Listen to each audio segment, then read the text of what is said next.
Welcome to My Life. We're in the second part of our very enjoyable interview with longtime Leonard resident Geno Mallia. Just to bring you up to date here, Geno's only lived in Leonard for about 60 years. He was fireman there for 39. He's been on the Addison Township Fire Board for 16 years. He's a veteran of the Korean War and a very active veteran of our community, we're very proud to say.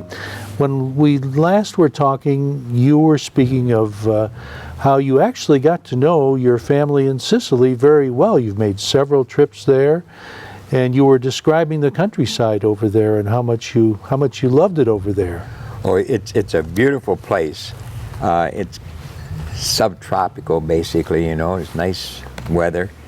And my cousin Tony, who had a villa in the country, and he had these trees, olive trees, all the way down to the ocean there, the Mediterranean Sea, and it was just gorgeous. My son and I went, and his wife went there, and in his villa he had an upstairs with an outside spiral staircase on it, and we all lived, there was 2 rooms and a bath up there. So we each had our own rooms and the bath. It was gorgeous. It was the best place I've ever been. You're probably one of the few people I've interviewed who actually got to know your family back in the old country. Yes. Not many people get that opportunity. The first time I went to Sicily, my Aunt Mary lived in a house, and it had a dirt floor. And she was going to have a fiesta out there for us. And she had spaghetti. She was making spaghetti, and the spaghetti was hanging over the back of the chairs and every place she could hang spaghetti. And out in the yard was a big cauldron on a tripod. And she had boiling water out there. And she cooked that pasta out there, and she made sauce. And they had lights all around this here patio like, and had a wind up phonograph, and we had more fun out there dancing and everything. It was the most beautiful place I've ever been. You know, we went back several years later. Now she's got a floor in this kitchen. It's some, you know, tiled and everything. And over there, as you say, I lived on the main floor. My kids would have a floor above me, and the next boy would have a floor above me, next floor. So it'd be like 3 floors. When the old folks passed away, they would move down one, and one of the kids would take the next, the 3rd story. And it keeps going. If that house was in our family, probably 300 years or better. Just out of curiosity, did you ever try and trace back your lineage over there? My lineage came from Malta. Mallia is a Maltese name. And in 1039, I believe it was, they came across the pond and settled in Licata, Sicily, and have been there ever since. Now, Geno Mallia and I, my son, got a letter about 3 years ago from Malta that said to fill out this questionnaire because we could become Knights of the Templar. But my son messed up because he got divorced, and you can't be a Knights Templar if you got divorced. Ooh. And I messed up because I married a Methodist girl, and you couldn't marry out of the Catholic religion to become a Knights Templar. So we didn't make it. So we're not knights. Well, how could you guys screw up so bad like that? Know. That was funny. So my son and I said, you know, we could have been knights, but these women messed us up. Oh, well, what are you going to do? Yeah. I want to backtrack a little bit. We kind of jumped ahead. I want to talk about what was going through your mind as you were going through the draft process for the Korean War, and you were explaining how you were in this big room and how they assigned certain rows to the Army, the Navy, the Marines. Obviously, you got the Army. Absolutely. What were you thinking back then? Korean War was going? Korean War was going on, and I was scared to death. Now, you know, basically, it's the first time I was away from home with many other guys the same way. And they took us to Camp Custer. That's where we had our physicals and everything. And from Camp Custer, they sent us to Fort, I can't think of it right now. Camp Custer in Battle Creek is what you're talking about. Yeah. And then they sent us, after our physicals, they sent us, I went to Fort Hood, Texas for a while, where I got my infantry MOS, what I was going to be. And then they found out that I had a nystagmatism in my eyes, which is an involuntary movement of the eye. And they said, well, you can't be a rifleman with that, you know. So they shipped me back into the medics. And that's where I went to Schofield Barracks to take my training as a medic. Mm-hmm. And then that's when I went to Korea. So, explain for those of us who aren't familiar with being a medic, what exactly does that entail? Well, a combat medic is a guy that, according to the Geneva Convention, if he's got his Red Cross on his arm, both arms, and the big shield on his front, you know, it says big cross, and one on his helmet, that you're not supposed to shoot him. He will assist anyone who's down. And we try to save lives out there. Well, during the Korean War, that big red cross on our chest made a beautiful target. What they would do is wound one of our GIs in the leg or wherever, and they would call for a medic. Well, we would run out to assist them, and then they would shoot us, which would demoralize the troops because they had no medic to take care of them. And so we just took that all off because they weren't going according to the Geneva Convention and not shooting us, okay, as a medic. How long was your training for being a medic? Oh, it was pretty extensive because I would say it's probably 5 months. This was all down in Fort Hood? Mm-hmm. Yep. Then we went to Schofield Barracks for Tripler General Hospitals at Schofield Barracks. That's a big hospital, Army hospital, mm-hmm. Tripler General. And we did our kind of like an internship there, okay? Schofield is where? Hawaii. Hawaii? Yeah. Okay, now that's not a bad assignment. No, it's a good assignment. Okay. Yeah, it's a great assignment. So you were there for how long? About 3 months. Okay. And then from there I went right to Korea. So did you pretty much know that Korea was going to be your destination? Oh yes, yeah. Okay. 90% of the troops that drafted went to Korea at that time. Okay, very good. We're going to talk more about your experience in Korea in just a moment, but we're going to take a little break and we'll be right back.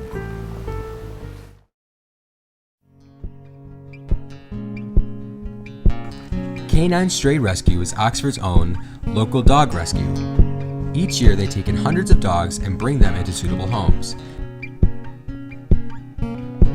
A certified nonprofit organization, Canine Dog Rescue strives to give pound dogs a new leash on life.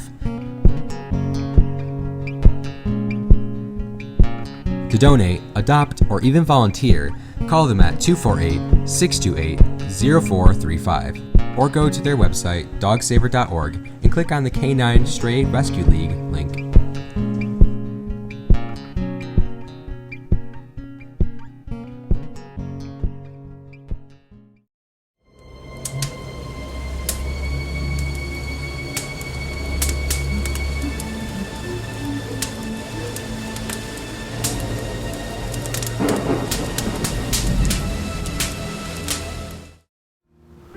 Back with Geno Mallia on My Life. Geno, we were just starting to talk about when you were first assigned to Korea. You had just gotten out of Army medic training. Right. And tell us what was going through your mind as you were approaching Korea. Well, we were all kind of scared. We knew the war wasn't going too good at that time. You know, we were losing pretty bad. And we were all scared. But we had to do what we had to do. So we all went over there and did our jobs. It was scary at times. and we were homesick, you know. But we had a good time. What was the countryside like that you were assigned to? What describe that for us? Oh, it was shacks, you know, where the folks lived. Their facilities, you didn't have much. You know, they didn't have very good facilities. Their houses were built out of straw or rice, out of the rice paddies, you know. They dried it and made the roofs out of that. The one thing that amazed me was they had what they call kimchi. It's a food. It's a cabbage and garlic and everything else, and they kind of bury it, and then they bring it up after about 6 weeks of fermentation, you know. And it's first I says, you know, and it smells terrible, but it's good, you know. So I've eaten kimchi. Were you welcomed by the community there? The South Koreans did, yes. The North Koreans were not too happy. They with didn't us. care much for you. No, they didn't like us at They were all. kind of rude, in fact. Yes, very rude. Yeah. They shoot at you. Okay, so tell us about serving in a MASH unit. I kind of doubt that it was very much like the TV program. No, it wasn't that much comedy.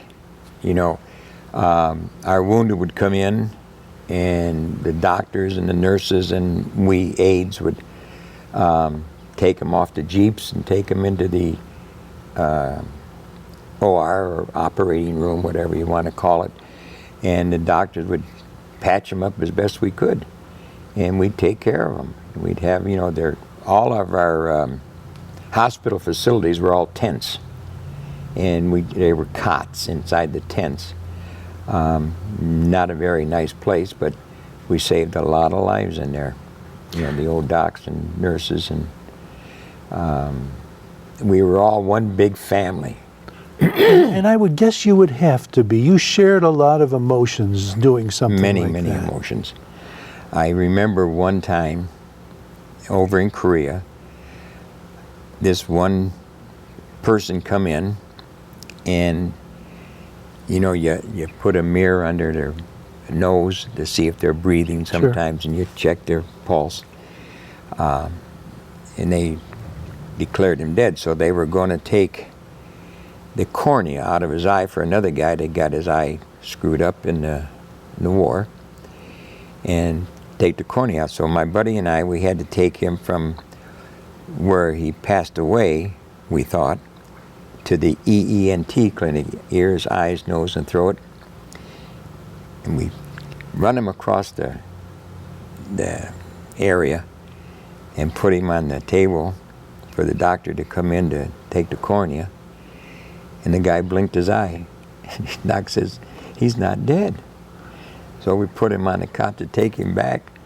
And by the time we got back, he died. Oh my goodness. He was playing a trick on you, Yeah, I guess. Huh? I guess. But yeah, a lot of things like that happened. And I got a picture somewhere over there of one of our South Korean guys who came up with what they call Hashka's disease. And his head swelled up as big as a football. And he passed away. But we were taking care of him. You know, we took care of our own soldiers and our South Korean soldiers in the MASH hospitals. You were over there for how long? Almost 2 years. 2 years. Outside of getting your orders to come home, what would you say your happiest moment was over there? R&R, rest and recuperation. And what did you do? We over went there? to Tokyo. Oh, you were able to leave the country? Yes, yeah. We'd go to Tokyo for 7 days, and this is not very nice to tell. My mother used to write me a letter every day, and in that letter she'd put $1, American dollar. Yeah. Well, I got caught, and they said you cannot, because that American dollar was worth 4 or 5 times its amount for the North Koreans, so they would buy those dollars up and use it to buy material. So they caught me and they said, you can't do that no more. So I told my mom, you can't send me no more money, American money. But I had a calendar, and every day that I chalk up on that calendar when I was supposed to get a letter, you know, $1. So when I go on R&R, I'd send write her home and say, you know, telegraph me some. You owe me 300. I owe you.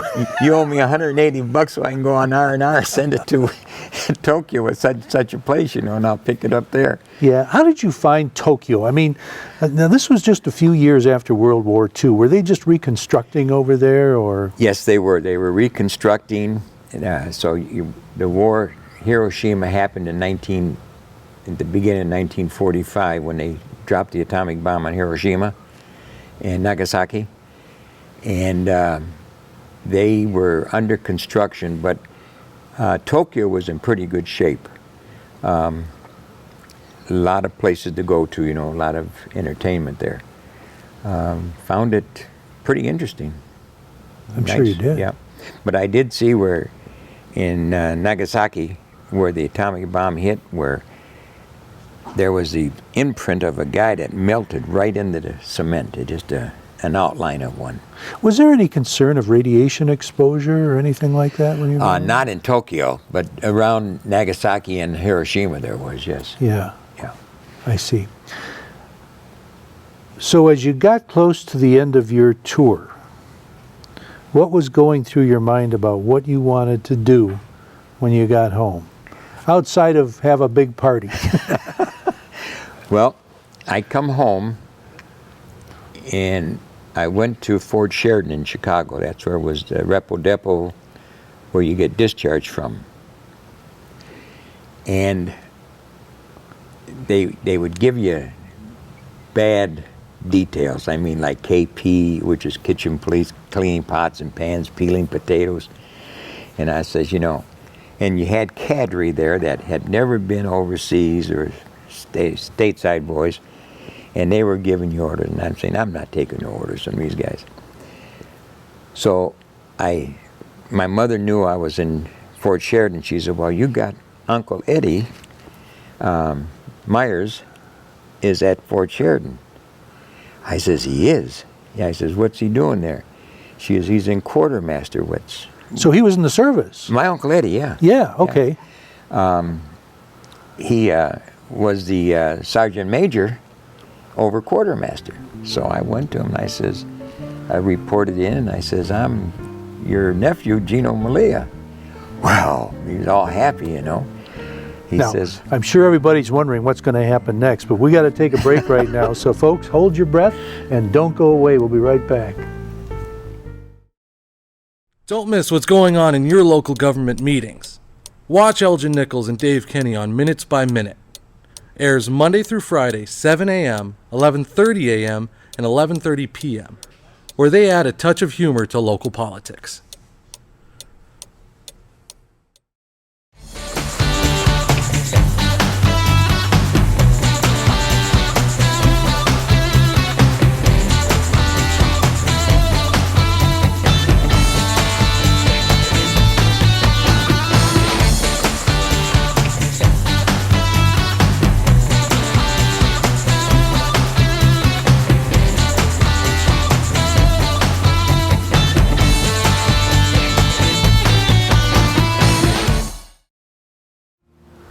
Back with Geno Mallia. Okay, we're talking about Uncle Eddie and what he did for you. Fill us in on that. well, at Fort Sheridan, I went and looked him up, and he was in the quartermaster. He was sergeant major. So I reported to him, and I says, I'm your nephew, Geno Mallia, and you're my mother's Anna Mallia, you know. Oh, what do you need? What do you? I said, well, I need a Class A pass and a clean uniform every day so I can go to Chicago. So he'd give me a clean uniform every day, and I had a Class A pass, and it's 8 o'clock in the morning, I grabbed the L and went to Chicago. So how long did that go on for? 2 weeks. 2 weeks. 2 weeks. And then you were out of the Then service? I was out of the service, yeah. Okay, so tell me, okay, you're out of the service, you returned to Detroit. Mm-hmm. Yep. And you had to look for a job, among other things. Yeah, I did. I worked for, and let me think here a minute. I worked for Fisher Body. General Motors. General Motors. I was there in making the first Corvette for C.E. Wilson. And C.E. Wilson was the president of General Motors at the time. That's all right. Some people call them Generous General too. Motors. And we made the first Corvette. We were working on the first Corvette, and we were having a problem because when you make the DDM and rosin in the fiberglass, the rosin in very cold places, it would crack, okay? And what was your job there? I made the molds. Oh, Made the molds and trimmed them down to the trim lines. And then in the very hot places, they would get flexible. So they had to find the right formula so they wouldn't do that, you know.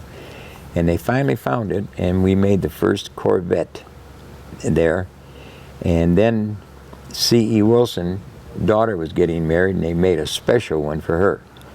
Beautiful thing. It was gorgeous. And then after that, that's when I met my wife back in 1954 when I was out of the service. where'd you meet her at? That's a funny story. I was down in Detroit, and I had a buddy named Curly DeArmond. And he was an old Marine. Not an old Marine, but he was a Marine, but he got out at the same time. He was in Korea also. And he and I were buddies, and he had a girlfriend at St. Joe's Macaulay School of Nursing in Pontiac. And he says, I want to go see Janet. I said, you know, I don't want to go. I'm having too much fun down here. He says, come on, because they can't go out by themselves. They got to go out 2 by 2.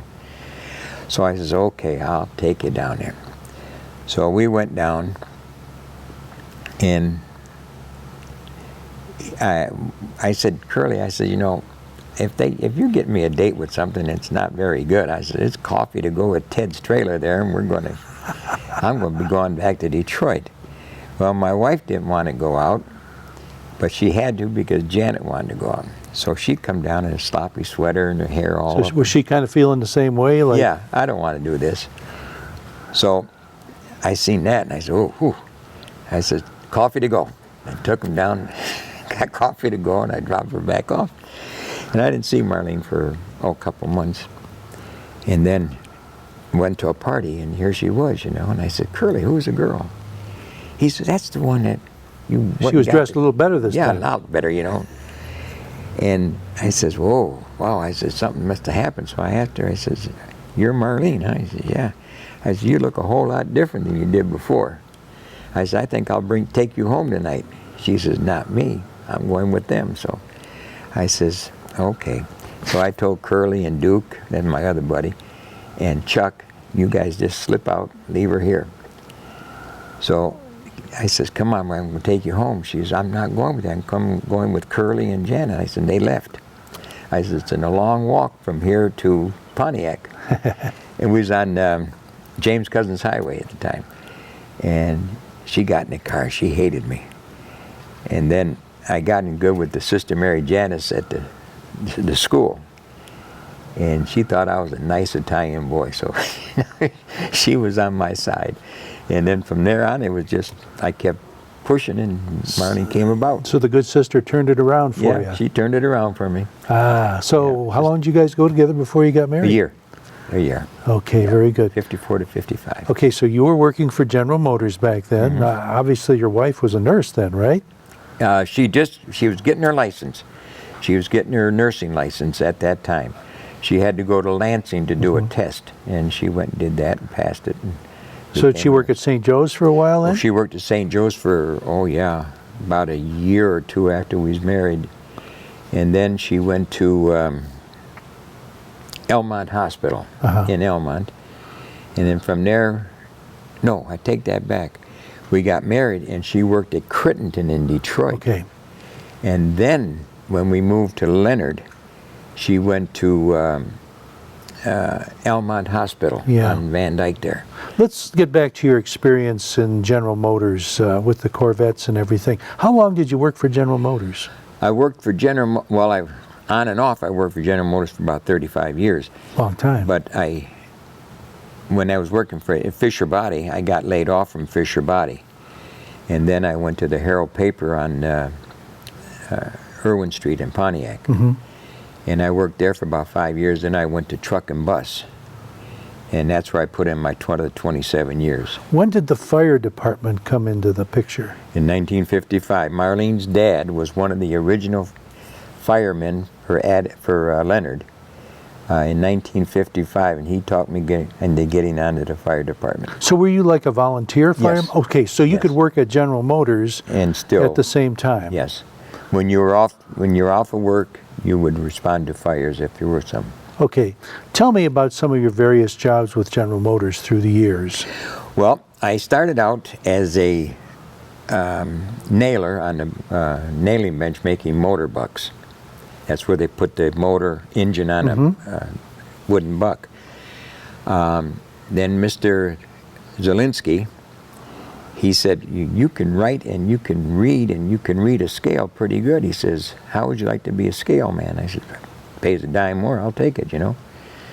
So I became a scale man.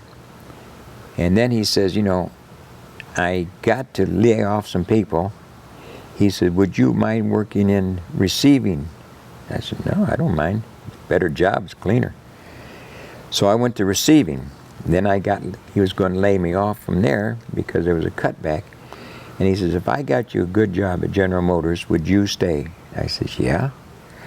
So I went into maintenance as a foreman's clerk.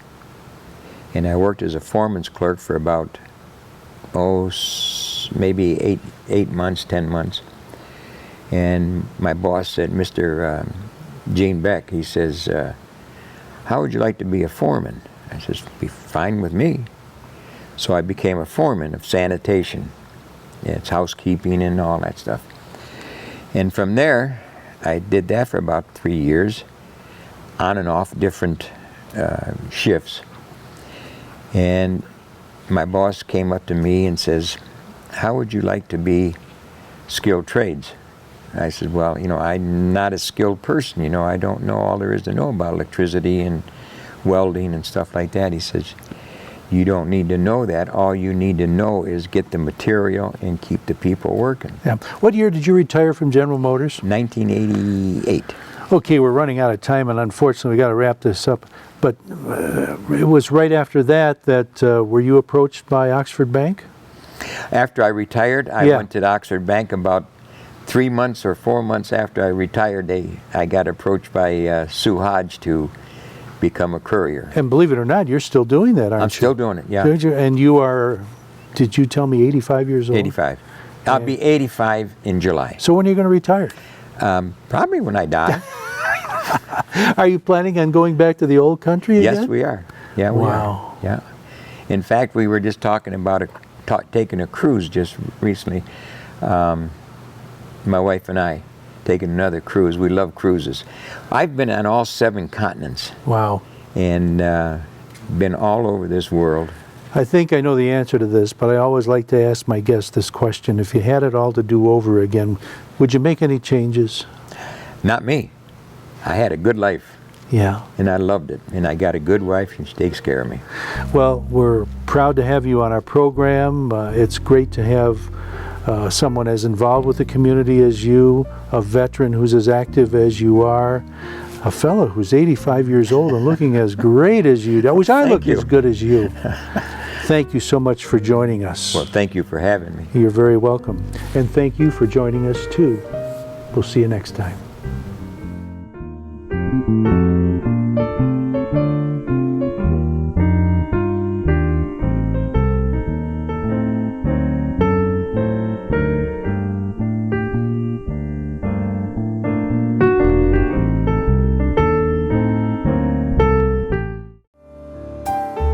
This is OCTV, Oxford Community Television, serving Oxford and Addison Townships with the best in local programming. On Charter Channel 191, AT&T UVerse Channel 99, and our website, OCCTV.org. OCTV, we provide local programming that brings you closer to home. Hey Leonard, you're watching OCTV.